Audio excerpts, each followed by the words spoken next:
Selamat pagi anak-anak. Selamat pagi, Pak. Bismillahirrahmanirrahim. Assalamualaikum warahmatullahi wabarakatuh. Waalaikumsalam warahmatullahi wabarakatuh. Bertemu lagi bersama Bapak Agung Himawan Prasetyo. Sebelum memulai pembelajaran, Bapak ingin mengetahui kabar kalian semua. Bagaimana kabarnya anak-anak? Alhamdulillah sehat, Pak. Alhamdulillah, mudah-mudahan kalian sehat selalu ya. Oke, selanjutnya Bapak di sini akan mengecek kehadiran ya. Bapak absen dulu ya. Pertama, Indra Kurniawan, Ada. Nina Yulianingsi, Hadir. Apriani. Hadir, Pak. Oke, baik. Alhamdulillah lengkap semua ya. Selanjutnya, untuk absensi online, anak-anak nanti bisa mengisi melalui link yang sudah Bapak sediakan. Dan nanti bisa melalui Google Form. Dan untuk pengumpulan tugas bisa menggunakan Google Classroom. Dan untuk diskusi bisa melalui WhatsApp Group. Baik, Pak. Oke, selanjutnya sebelum memulai pembelajaran kali ini, sebaiknya kita berdoa. Berdoa dalam hati, mulai.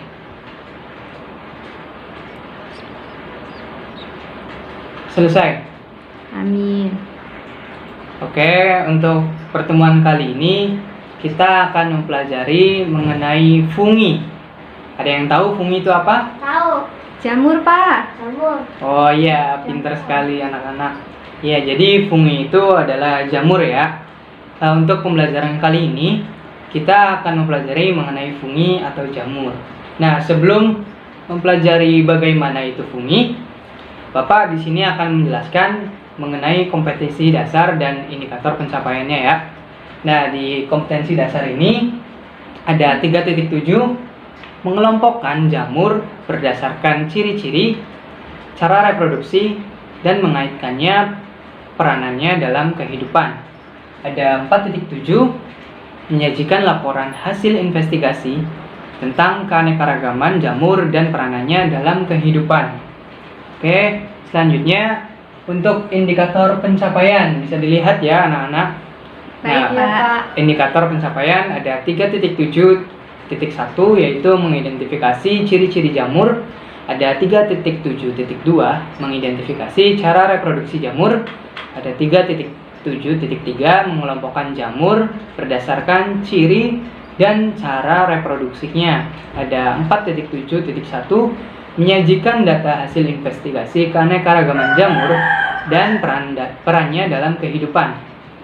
Oke, baik. Bapak di sini akan menuliskan materi apa aja yang akan kita pelajari. Disimak ya. Yang pertama, kita akan mempelajari mengenai fungi ya. Fungi atau jamur.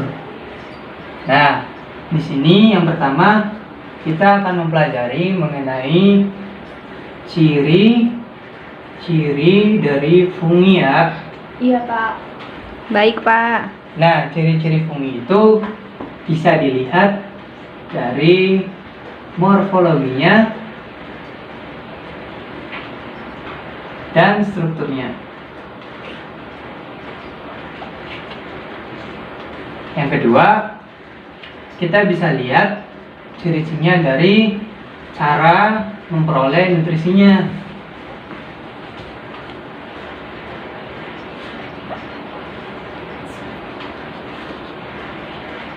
Yang ketiga, ciri-ciri fungi bisa dilihat dari habitatnya. Nah, setelah kita mempelajari dan tahu mengenai ciri-ciri dari fungi, nah kita akan belajar mengenai klasifikasi dari fungi. Nah, di sini anak-anak ada yang tahu apa itu klasifikasi dari fungi ini dan sebutkan contohnya klasifikasi fungi.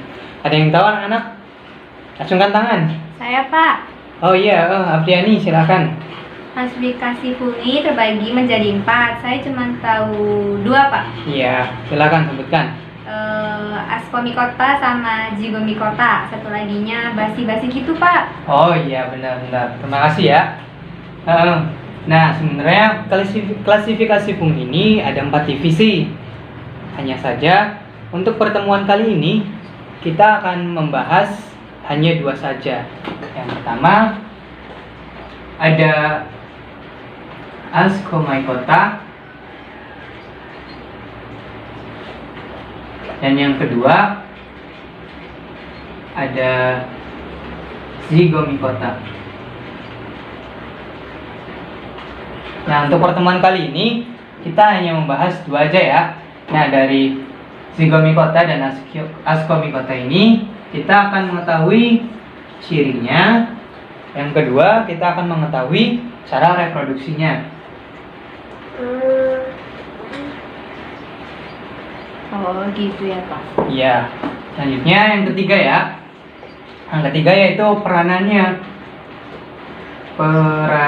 Nah, peranan dari si fungi ini.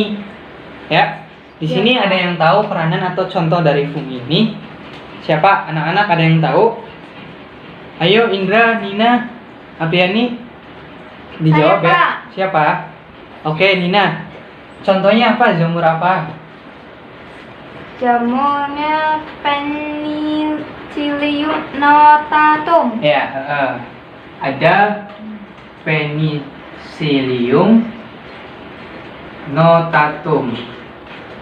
Yang lain ada yang tahu? Aku. Indra. Iya. Coba Indra jawab ya. Contohnya apa ya?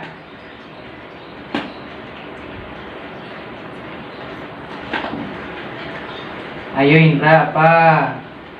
Nggak tahu Pak. Oh ya udah, Bapak kasih tahu ya. Contohnya itu ada Cerevisiae,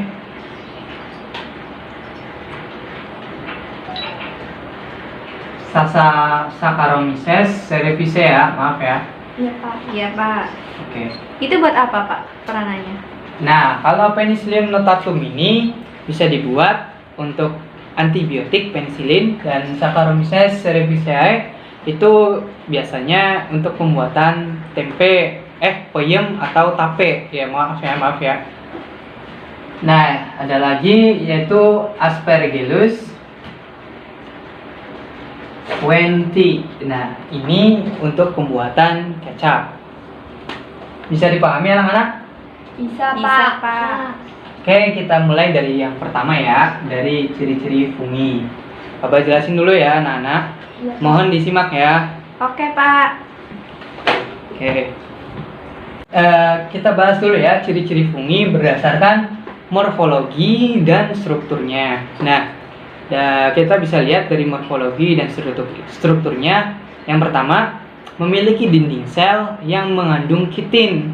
Nah, tetapi ada beberapa juga yang mengandung selulosa, misalnya jamur Trichoderma dan yang lainnya.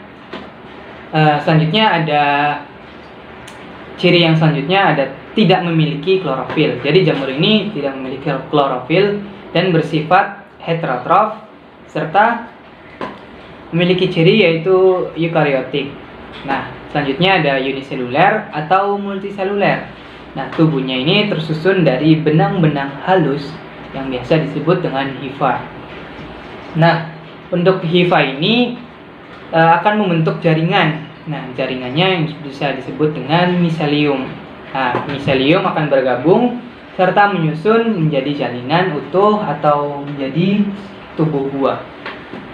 Selanjutnya bisa dilihat ya di PowerPoint yang Bapak sudah tayangkan di papan tulis. Di sini ada jamur bersepta dan jamur tidak bersepta. Septa itu sama dengan sekat ya. Nah, bisa dilihat yang A dengan yang B.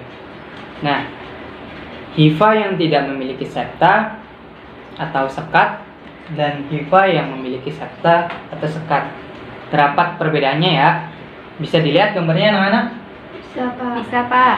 Oke, miselium ini dibagi menjadi 2 ya. Ada miselium vegetatif dan ada miselium fertil. Nah, miselium vegetatif ini menyerap nutrisi dari lingkungan. Nah, sedangkan miselium fertil ini fungsinya untuk reproduksi serta pembentukan spora. Selanjutnya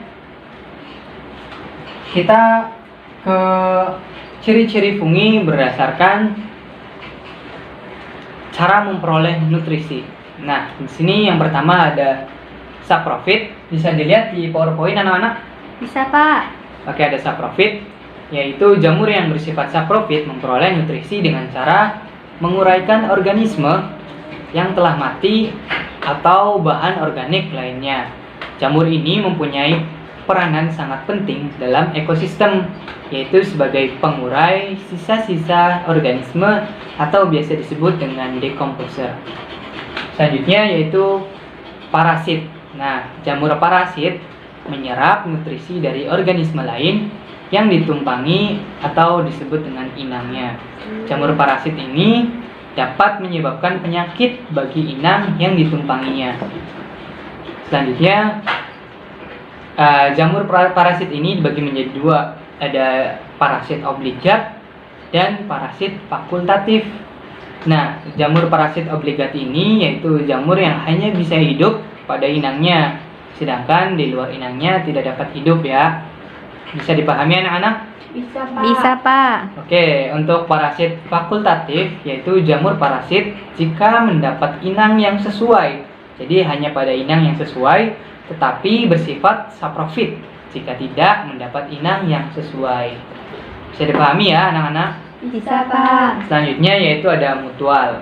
Jamur yang bersifat mutual mendapat nutrisi dari organisme hidup lainnya, tetapi dapat memberikan keuntungan bagi organisme pasangan simbiosisnya. Misalnya, kalian pernah melihat lumut kerak yang bisa di sumur? Iya, tahu, Pak, yang warna hijau. Iya, itu bisa disebut dengan lichen atau lichenes ya. Nah, itu simbiosis antara jamur dengan lumut. Ya, selanjutnya kita bisa melihat ciri-ciri fungi dari habitat ya. Bisa dilihat anak-anak di PowerPoint-nya ya. Jamur yang mempunyai habitat yang beraneka ragam sesuai cara hidupnya ada saproba, parasit atau simbiosisme. Jamur saproba dapat tumbuh subur pada sisa-sisa organisme. Oke, selanjutnya ya, kita ke klasifikasi jamur. Seperti yang Bapak telah sebutkan, kali ini kita hanya mempelajari dua divisi saja ya pada klasifikasi jamur. Apa itu anak-anak? Ascomycota. Sama apa? Sama zygomicota ya. Oke. Iya, Pak. Lupa, Pak. Tidak apa-apa. Nah, untuk pertemuan kali ini kita hanya membahas dua aja. Sisanya kita akan dibahas di pertemuan selanjutnya ya. Baik, nah, Pak. Untuk zygomicota ini memiliki ciri-ciri ya anak-anak. Yang pertama, hidup di tempat lembab, membentuk spora istirahat berdinding tebal yang disebut dengan zygospora. Yang terakhir, hifanya itu tidak bersekat ya atau asepta seperti yang tadi telah dijelaskan. Nah, untuk hifa itu sendiri ada 3 tipe ya. Yang pertama ada stolon, rhizoid, dan sporangiofor. Bisa diulangi anak-anak? Ada stolon. Apalagi? Rhizoid. Sporangiofor. Nah, sporangiofor ya. Untuk stolon ini yaitu hifa yang membentuk jaringan pada permukaan atau substrat dan menghubungkan dua kumpulan sporangium. Selanjutnya ada rhizoid. Nah, rhizoid yaitu hifa yang menembus substrat untuk menyerap makanan. Selanjutnya ada sporangiofor, tumbuh tegak pada permukaan substrat dan mempunyai sporangnya globuler atau berbentuk bulat di ujung-ujungnya. Nah, contoh dari jamur zygomicota ini, contohnya yaitu Rhizopus stolonifer ya, bisa dilihat gambarnya. Ini adalah Rhizopus stolonifer pada roti yang busuk. Nah, ini terdapat stolon, rhizoid, dan sporanya ya. Selanjutnya ada reproduksi dari zygomicota. Nah, untuk reproduksi zygomicota bisa dilihat dari gambar yang Bapak share ya. Nah, nanti bisa dilihat ya, dengarkan penjelasannya ya. Sebagai berikut. Nah, anak-anak, untuk lebih jelasnya bagaimana bentuk hifanya, Silakan disimak ya video praktikum kali ini. Nah, di sini ada video praktikum ya, bisa ditonton Ini ya. ada percobaan untuk mengamati hifa dari jamur tempe yang termasuk ke dalam divisi zygomicota ya. Di sini kita ambil mikroskop ya. Kemudian siapkan objek gelas ya. Di sini ada objek gelas dan di sini ada air ya di dalam beker gelas. Kita teteskan air yang diambil menggunakan pipet tetes ya. Kita ambil 1 tetes saja cukup ya. Ya, kemudian kita simpan. Dan kita ambil pinset untuk mengambil hifa yang dibantu oleh ini, tusuk gigi ya. Kita ambil beberapa lembar hifa. Kemudian ini ya, kita letakkan hifa jamur tadi ke dalam objek gelas ya. Kita uraikan sehingga hifanya agak tersebar, jadi tidak menumpuk hifa jamurnya ya. Nah, setelah jadi seperti ini, kita tutup objek gelas ini menggunakan cover gelas yang bentuknya lebih kecil ya. Kemudian kita letakkan di objek gelas ini agak miring 45 derajat, kemudian dijatuhkan. Usahakan tidak ada gelembung udara pada objek gelas ini. Nah, kalau sudah jadi ini namanya preparat ya yang akan diamati. Nah, ini sudah siap. Kemudian ini ada mikroskop yang mejanya letaknya datar ya, karena preparatnya dalam keadaan basah. Kalau yang preparatnya kering, ini bisa digeser-geser seperti ini ya, sehingga kalian mengamatinya bisa sambil duduk seperti ini ya. Nah, kalau yang basah maka terpaksa kalian harus sambil berdiri begitu ya. Nah, kemudian disiapkan mikroskopnya. Ini cahayanya harus bagus ya, dilihat dari lensanya supaya cahayanya terkumpul dengan baik. Nanti ketika melihat sudah jelas. Nah, ini sudah jelas ya. Kemudian kita letakkan preparat ini di meja mikroskop dan dijepit supaya tidak bergeser lagi begitu ya. Nah, setelah itu gunakan makrometer yang ada di mikroskop, digeser, diputar ya, diputar sehingga akan nampak hifa jamur tempe ya. Nah, ini sudah terlihat. Supaya lebih jelas lagi maka mikrometernya diputar juga supaya lebih tajam, terlihat lebih jelas lagi ya. Nah, ini sudah jelas ya. Nah, nanti hasilnya bisa kalian lihat ya di tayangan, bagaimana bentuk dari hifa jamur pada tempe atau pada divisi. Selanjutnya ada klasifikasi jamur yang kedua, yaitu dari divisi Ascomycota. Nah, ciri-cirinya yaitu hifanya bersekat, habitatnya umumnya di air dan bersifat saprofit atau patogen pada tumbuhan. Nah, tidak sedikit pula yang hidup bersimbiosis dengan ganggang membentuk lichen atau lichenes, yaitu membentuk lumut kerak. Nah, reproduksinya ada reproduksi seksual dan reproduksi aseksual. Nah, dalam reproduksi seksual ini nanti akan membentuk askospora ya, dan dalam reproduksi aseksual nanti akan membentuk conidium. Conidium ini dapat berupa kumpulan spora tunggal atau berantai, serta conidium ini merupakan hifa khusus yang terdapat pada bagian ujung. Nah, bisa dilihat ya anak-anak untuk contoh jamur dari Ascomycota ya. Yang pertama ada Penicillium notatum, ada Saccharomyces cerevisiae, ada Aspergillus venti ya. Iya, Pak.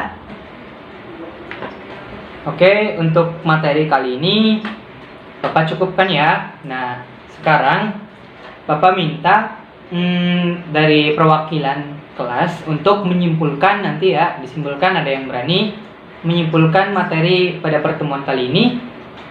Silakan, siapa yang mau maju? Saya, Pak. Oke, Apriani nanti maju ya. Simpulkan materi yang telah kita pelajari pada hari ini. Nah, Saya juga.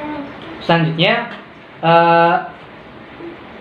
sekarang untuk lebih memahami lagi materi yang sudah kita pelajari, Bapak sudah membuat beberapa soal latihan. Nah, bisa dilihat soalnya ya, seperti ini ya. Oke. Oke, Pak. Jangan lupa nanti soalnya dikerjakan dan nanti dikumpulkan ya. Bisa dikumpulkan langsung ke Bapak dan diupload atau diunggah melalui Google Classroom. Untuk pertanyaan-pertanyaan apabila kurang jelas, nanti anak-anak bisa berdiskusi ya di WhatsApp group. Nah, untuk pembelajaran kali ini mungkin dicukupkan saja. Jangan sampai kalian ini lupa akan materi pada hari ini. Tetap semangat. Bapak akhiri ya materi atau pertemuan kali ini. Jangan lupa nanti tugas-tugasnya dikerjakan dan tetap di rumah ya untuk memutus mata rantai COVID-19. Iya, Pak. Oke, Pak, siap. Bapak akhiri, wabillahi taufiq wa hidayah. Wassalamualaikum warahmatullahi wabarakatuh. Waalaikumsalam warahmatullahi wabarakatuh.